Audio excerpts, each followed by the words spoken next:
Live from 2 on your side. This is Channel 2 News at 6.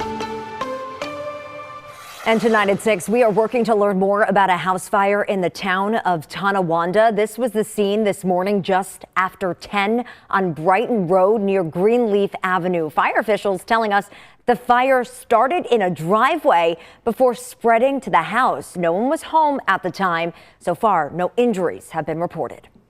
There was one dog that was rescued from the residence and is doing good at this point. Cause is under investigation, but there is some considerable damage. We have reached out to officials for any more information on what might have caused this fire. And new tonight at 6, police in Niagara Falls are investigating a serious crash involving a car and an electric scooter. A city spokesperson said it happened around 5:30 yesterday at Niagara Falls Boulevard and 47th Street. Police say a 23-year-old driver making a left turn collided with an eastbound electric scooter. Witnesses told police the car had a green light while the scooter entered the intersection against a red light. The 62-year-old scooter rider suffered serious head injuries and was taken to ECMC for emergency surgery. Police say helmets are not required for scooter riders, but they are strongly recommended. And over in Olean, police are investigating a hit and run involving a car and an e-bike. Police say this happened just before 3 this morning at the intersection of Delaware Avenue and Queen Streets. They say the e-bike driver was seriously hurt. Now, as police work to find the car that was involved in this crash, they are asking anyone with any information to give them a call. That number is right there on your screen. It's 716-376-5677. An Orchard Park man is facing multiple charges tonight after police say he threatened and restrained 2 women inside his home. Orchard Park police arrested 43-year-old Andrew Jackson last night after getting a call from a woman who said she and a friend were hiding from a man with a gun. Investigators say Jackson brought the woman to his home on Red Fox Lane, then unlawfully restrained them. During a search of the home, police say they found 2 illegally possessed AR-style pistols in a child's bedroom closet, including one they say was loaded. Jackson is charged with multiple weapon offenses, including unlawful imprisonment, menacing, endangering the welfare of a child, and failure to safely store firearms. The search continues for a missing boater on Java Lake. The Wyoming County Sheriff's Office says a boat carrying 2 people capsized just before 7 last night. Both passengers were reported to have gone into the water, but only one, we're told, has been accounted for. Deputies are asking people to avoid the area as first responders continue to search. Turning now to a look at the weather as we take a live look outside. Pretty nice out there today, but what does that mean for tomorrow and Father's Day? Serving 2's Lauren Maroney is joining us now in the Weather Center with more. Hey, Lauren. Hey, Courtney. Yeah, it's a pretty gorgeous day out there. We have a lot of blue skies, temperatures generally mid to upper 60s, even some 70s in areas like Buffalo and Batavia. Really across the board, it was a pretty nice day. You do notice a little bit cooler across the southern tier, more like those mid and upper 60s. And we do have a bit of a westerly, even for some areas, a northwesterly wind. And that's actually, if I zoom out that radar and satellite picture, we have a couple areas of low pressure off to our north, and that's kind of driving that northwesterly wind. And you see it's also bringing a bit of moisture to our area. Not too much for us though, but you do notice we did have a couple showers coming through Chautauqua and Cattaraugus counties. That's what dropped temperatures a little bit this afternoon. And now just southern McKean and Potter County is seeing some isolated downpours, so just something to be aware of. But for most of us, it's going to continue to be a dry evening, holding on to some sunshine, a few clouds overnight. Things are looking pretty good for Father's Day, but I am tracking showers early next week. I'll give you all of those details in your full forecast in a little bit, Courtney. All right, Lauren, thanks. Communities across Western New York are continuing to celebrate Juneteenth. The celebration of freedom, culture, and community is taking over Island Park in Williamsville. The Northtown's Juneteenth celebration featuring live music, dance, performances, drummers, local vendors, food, and so much more. It's a chance for people of all ages to come together to honor the significance of Juneteenth while celebrating unity, culture, and community. It's a part of our history. It's about freedom and our quest for freedom. So, and that's for everybody. So I think it's important for it to be celebrated and recognized and for people to know what it's all about. There were also keynote speakers at this event. And as Buffalo celebrates 50 years of Juneteenth, we hope you join us for a Two on Your Side special. Stream Buffalo Juneteenth 50 Years Strong as we look back at the history, the people, and the moments that have helped shape one of the nation's longest running Juneteenth celebrations. It's available right now for you on demand here on the WGRZ app. A sold-out crowd turning out in East Amherst today for the Legacy Polo match, a centerpiece of a weekend celebrating 10 years of both love, music, and arts. Attendance doubling from years past, drawing guests from across the country. Two on Your Side's Nate Mills is sharing more with us. Nate? Hey, Courtney. Organizers saying the match is about more than sport. It's a platform for cultural representation and community access. The River Club, Bowflow Music and Arts Foundation, and Legacy Equestrian Center teaming up for the event, part of a 4-day Legacy weekend. The lineup including players from Philadelphia's Work to Ride program, Morehouse College's Polo Club, and the Saratoga Polo Club. Beyond the match, guests enjoying curated culinary experiences and live entertainment. And organizers say proceeds support the foundation's Emerging Artists Initiative, as well as a new program aimed at introducing youth to equestrian sports. It's amazing to be able to compete in front of all these people, especially in front of people that look like me.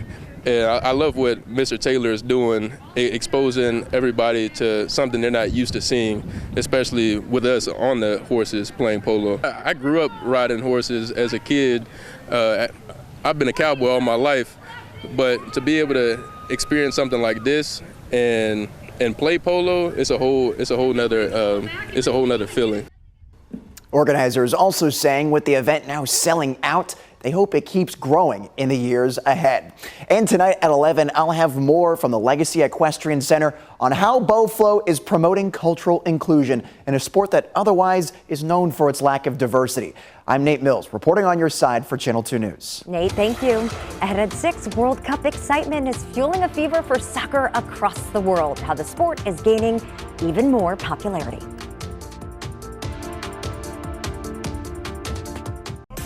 The National Football League is by most accounts the most popular sport in the U.S. However, the other football, or rather football, is gaining ground thanks to the World Cup excitement across the country. John Lornick reports.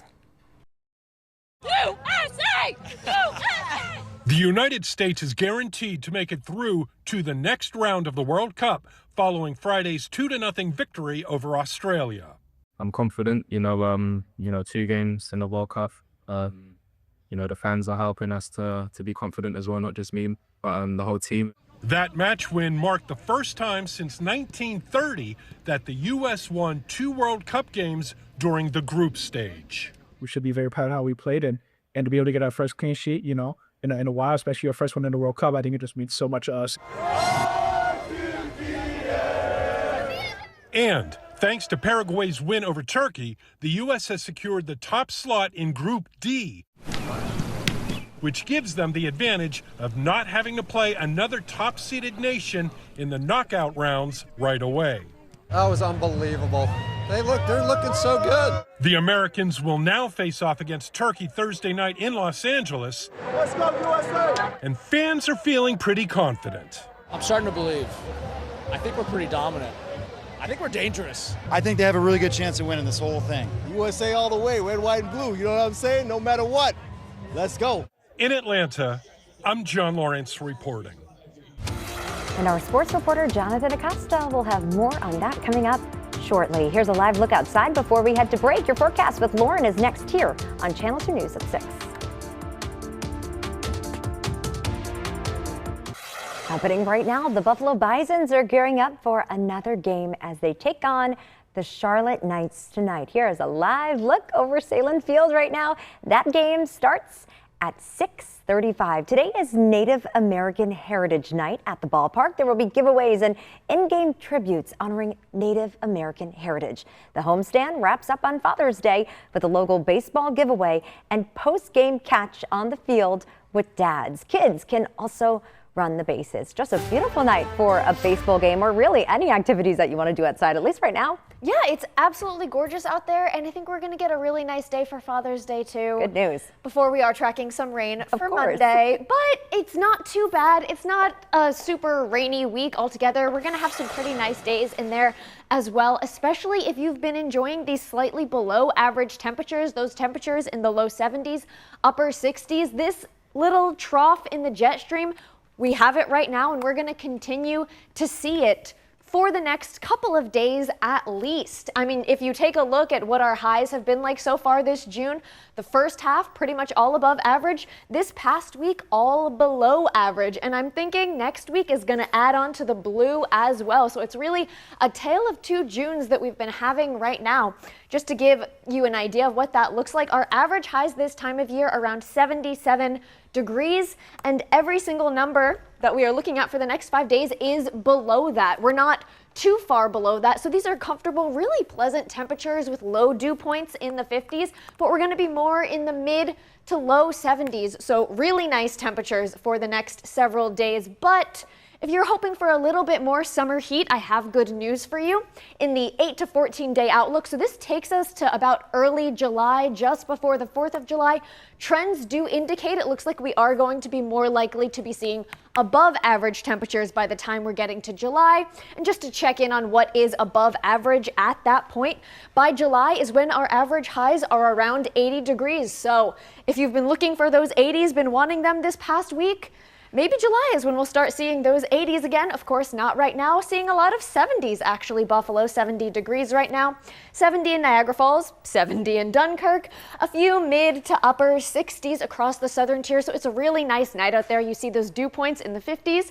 If you are headed out to Salem Field, it is absolutely beautiful. A bit of a west-southwest wind to 11 miles an hour. So it's comfortable, it's pleasant, and it's going to be a pretty nice night. We'll hold on to that sunshine. A few more clouds as we head into the overnight, but it's going to be a quiet and calm night, waking up to temperatures generally in the mid and upper 50s, not too far off from lows this time of year, a little bit below average, but that's not surprising when we're also seeing slightly below average for those highs. But for Father's Day, it's looking really nice. Highs generally in the low to mid 70s for a lot of our northern counties, upper 60s approaching 70 degrees across the southern tier. So another beautiful day. It's also going to be a largely dry day, maybe a stray sprinkle if you're unlucky, but you want to do the grilling, you want to go golfing with dad. It's looking great. Monday is when we're tracking that next shower chance. Then we're dry for the middle of the week, and then Thursday looks to bring back those showers as well. So I showed you those spotty showers just kind of going past McKean and Potter County.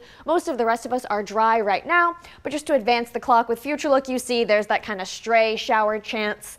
Tomorrow's looking pretty good. Lots of sunshine, comfortable temperatures for Father's Day.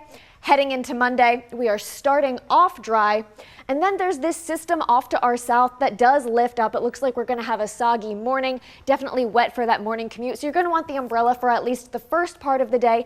But by the time we head to the evening commute, we've dried out. We're going to hold on to those clouds, but then eventually those will clear out as we head into Tuesday for another nice day on Tuesday. So this is kind of that Monday system that I was showing you.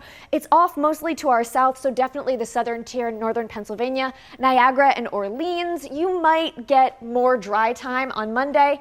Then we're quiet for the middle of the week before another system comes in and brings those showers for Thursday, and then lingering into Friday. It does look like we will dry out again for the weekend, but you notice those temperatures, all those upper 60s, low to mid 70s, comfortable and pretty nice. That is a look at your forecast. Now here's Jonathan with a look at sports. Bills defense looking pretty good this offseason, even giving issues to Josh Allen. QB1's thoughts on that defensive unit next in sports.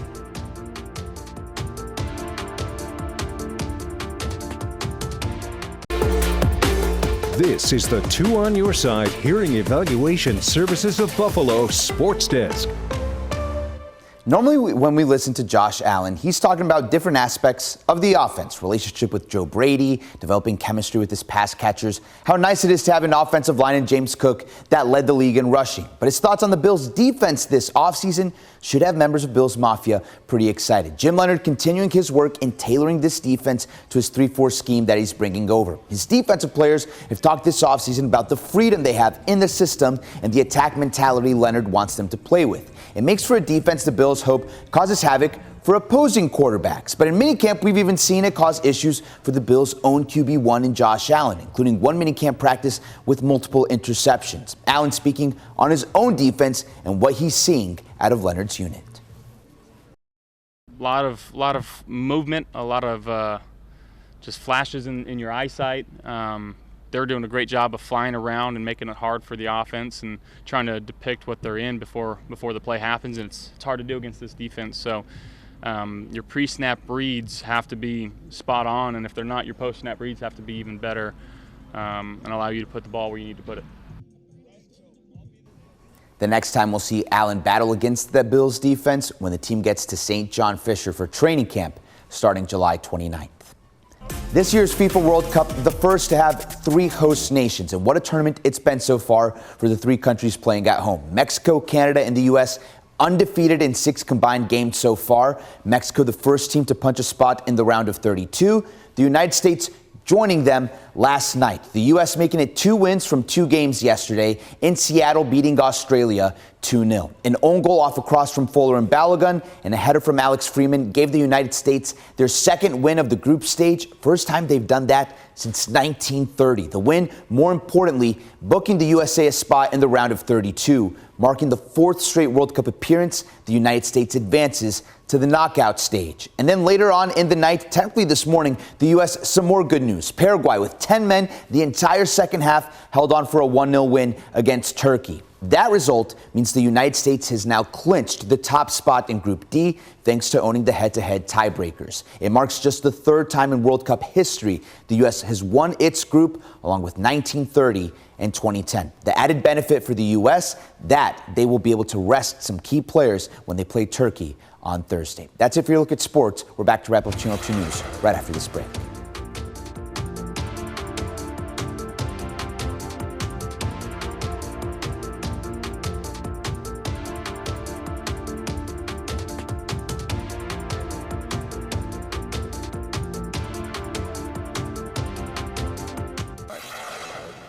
If you need a little inspiration for your gardens, Lewiston might be the place to be this weekend. The Lewiston Garden Club is celebrating 20 years of Garden Fest along Center Street, and it was packed today. There's nearly 100 vendors here, gardens to walk through, and there are several of those, and experts are on hand too, sharing tips on everything you could possibly think of, from native plants to even monarch butterflies. Well, it helps us to showcase this beautiful village that we have here in Lewiston and introduce people that come from all over Western New York that didn't realize what a beautiful village we have and what we have to offer. It's also very historic, and we have very historic monuments. The money raised supports the club's beautification projects and provides scholarships for local students.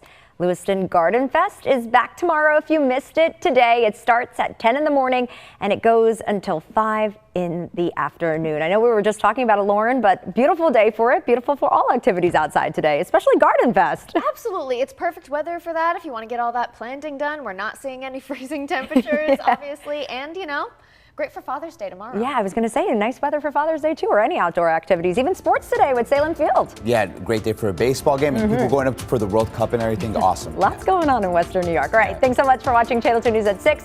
We will see you back here at 11.